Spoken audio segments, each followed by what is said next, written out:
Oke, kembali lagi bersama saya Icang di Carito Sharing. Pada pertemuan kali ini kita akan ngebahas tentang beberapa poin, 3 poin dalam penciptaan sebuah skrip gitu. Jadi ini perspektifnya scriptwriter ya dalam proses penciptaannya. Nah, yang pertama adalah ide kecil. Jadi teman-teman bisa berangkat dari sebuah kalimat, entah itu sebuah nama. Ada scriptwriter teman-teman saya yang ditulis dulu nama tokohnya, dia nggak tahu ceritanya apa, beneran. Tapi ceritanya ketika jadi, oke. Ada juga yang berangkat dari quotes. Oke, saya pribadi orang yang berangkat dari quotes. Oke, jadi entah itu quotes yang saya temukan di internet atau quotes yang saya utak-atik sendiri, bikin sendiri. Nanti kita kembangkan dari sana. Contoh ya, quotes yang menarik banget untuk jadi sebuah cerita. Itu ada yang nyimpen banget di otak saya, itu ada 2. Yang pertama dari Idris Elba. Quotes-nya gini, yang pergi dengan amarah akan kembali. Yang pergi dengan senyuman hilang selamanya. Itu bisa tuh teman-teman bayangin langsung jadi sebuah kerangka cerita yang panjang. Yang kedua, itu dari pahlawan kita sendiri, Sudirman. Tidak ada yang lebih kuat daripada kelembutan, tidak ada yang lebih lembut dari kekuatan yang tenang. Itu gampang dijadiin sebuah cerita. Bahkan kita dengan mudah mendapat sebuah guide bagaimana menggambarkan seseorang yang lembut. Ya udah bikin jadi kuat, tapi tenang dan lain-lain gitu misalnya ya. Itu teman-teman berangkat aja dari sana. Jadi satu ide kecil lalu dikembangkan. Nah, kalau teman-teman mempertanyakan masalah ini nggak orisinil nih, nggak otentik karya orang apa segala macam, itu tahapan nanti. Dimulai aja dulu. Ngembanginnya satu hal.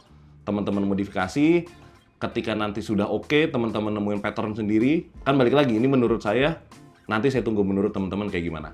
Poin yang kedua adalah teman-teman harus tahu bahwa dalam proses pengembangan sebuah cerita itu ada beberapa teori atau framework. Jadi sebenarnya gini ya, ini tidak untuk membatasi bagaimana teman-teman berkreasi atau berkreativitas, itu terserah.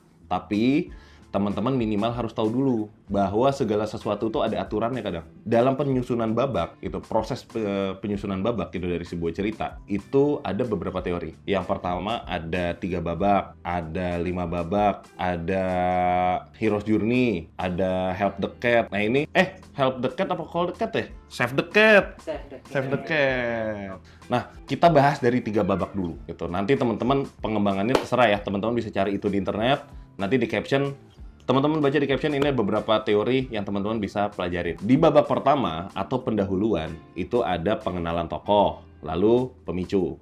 Jadi teman-teman memperlihatkan akar masalahnya. Yang kedua, babak kedua itu adalah ada konflik atau konfrontasinya sampai menjadi titik balik. Di tahap ketiga ya ini penyelesaiannya. Jadi happy ending atau sad ending itu ada di tahap ketiga. Berangkat dari konflik yang teman-teman gambarkan di babak pertama. Kalau kita bicara konflik dari sebuah cerita, sebenarnya konflik akan itu aja. Drama ya drama, film perang ya film perang gitu. Maksudnya ya udah perbedaan perspektif, perbedaan ideologi atau lain-lain gitu Pak. Lalu penyelesaiannya akan seperti itu juga. Kalau tidak salah satu disakiti, dua-duanya kalah atau ya udah semuanya bahagia. Tapi balik lagi, yang jauh lebih menarik itu adalah tidak memikirkan konflik dan endingnya. Sebenarnya tantangan seorang scriptwriter itu adalah pada tahap pemicu atau tahapan pertama di pendahuluan, di bagian memperlihatkan akar permasalahan. Jadi misalnya gini, contohnya baca cerita tentang sepasang kekasih bertengkar. Nah, tahap ini berbicara tentang bagaimana teman-teman memperlihatkan kenapa pasangan ini mulai tidak jatuh cinta. Itu yang pertama. Atau yang kedua, misalnya dalam cerita perang. Nah, kita bahas kalau film perang itu rata-rata pasti tokoh yang dibahas langsung. Nah, bagaimana tokoh ini ternyata berangkat dari sebuah keluarga yang tidak setuju dia pergi berperang. Jadi ada konflik besar di sana, tapi ada konflik yang jauh lebih dalam, adanya di akar permasalahan. Ini yang menciptakan scriptwriter ini menjadi punya ciri khas dalam sebuah cerita yang dia produksi. Saya pribadi mempraktikkan ini selalu sampai hari ini dalam menciptakan sebuah karya. Salah satunya itu adalah cerita Lamava, itu kemarin di Festival Teater Jakarta Selatan dan di Festival Teater Jakarta. Lamava itu menceritakan tentang seorang Lamava, jadi seorang penombak paus, itu hilang di laut, dia digantikan oleh anaknya. Gitu. Nah, proses anaknya ini menjadi Lamava itu penuh pro kontra dan lain-lain. Nah, sebenarnya kalau kita bicara tentang apa sih ide kecil dari sebuah cerita ini gitu. Cerita Lamava itu jujur saya tulis itu dari lagu Linkin Park, Castle of Glass. Di bagian lirik Castle of Glass. Jadi Itu cuma ide kecil banget sebenarnya. Jadi ketika saya pikir, oh Castle of Glass ini satu kastil isinya kaca dan lirik itu ya, gue adalah crack di situ. Jadi gue hanya sebuah ya pecahan kecil di sebuah kastil kaca. Jadi kalau di video Linkin Park itu kan nyeritain tentang Navy Seals. Jadi bapaknya meninggal digantikan oleh anaknya dan selalu seperti itu. Itu saya modifikasi menjadi sebuah cerita Lamava gitu. Sebenarnya dari sana sesimpel itu. Nah, ini yang teman-teman bisa kembangkan, banyak sekali inspirasi di luar sana, banyak sekali biang atau bibit yang teman-teman bisa tumbuhkan menjadi sebuah karya.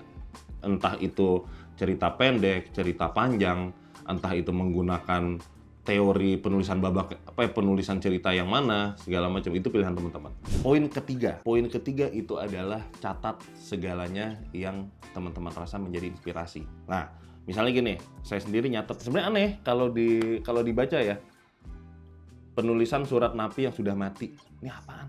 Terus ini nih tuh, merpati perang dari game Battlefield. Aneh kan? Apalagi nih, misalnya tunanetra melihat majalah Playboy Braille. Aneh, maksudnya kadang kita mikir, ih apa sih gitu kan. Tapi kalau dipikirin lagi, maksudnya jangan-jangan itu sebuah ide dari cerita panjang yang sangat menarik. Kadang kita nggak kepikiran itu. Kadang hal kecil yang teman-teman tulis itu menjadi bumbu paling kuat di dalam sebuah cerita yang besar atau yang panjang. Misalnya tadi merpati perang game Battlefield, aduh itu simple banget sebetulnya. Cuman pas lagi main game Battlefield itu ada adegan tanknya nyangkut, dia ngelempar merpati. Ternyata sih baru ngeh di situ, oh zaman dulu tuh ada merpati perang loh, merpati yang dilatih dia untuk terbang, itu ngelewatin meriam, ngelewatin segala macam. Cuma untuk ngasih pesan bahwa dia nyangkut di mana, minta bantuan segala macam. Itu kan menarik banget perspektif si merpati dan lain-lain gitu loh. Itu yang pertama. Terus tadi misalnya Playboy membaca majalah Braille. Itu Playboy membaca majalah Braille. Sorry. Kenapa aja? Menarik sih. Menarik loh. Itu jadi cerita yang menarik loh kalau bisa teman-teman kembangin. Tapi nggak, di catatan tadi itu adalah tunanetra melihat majalah Playboy. Gitu maksudnya.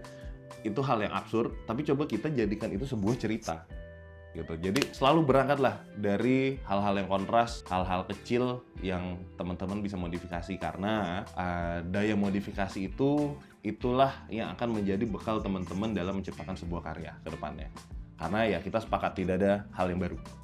Hanya tergantung pada seberapa besar daya teman-teman memodifikasi suatu hal. Oke, sebenarnya 3 poin itu aja sih kalau saya pribadi ya yang selalu diulang-ulang. Tapi sebenarnya ada bukan poin ya, cuman lebih ke pesan sih, lebih ke makna sebenarnya. Segala proses kreatif itu hanya akan menjadi kreatif ketika diuji coba dan selalu mengalami proses evaluasi. Jadi teman-teman tulis aja dulu, buat yang banyak, tapi habis itu tinggal aja dulu. Teman-teman baca lagi di saat teman-teman sudah lupa. Karena bagus atau tidaknya itu berangkat dari seberapa tenang teman-teman melihat cerita atau mendalami cerita yang teman-teman buat sendiri. Oke, sekian dari saya. Alhamdulillah sudah selesai. Terima kasih sudah menonton Carito Sharing.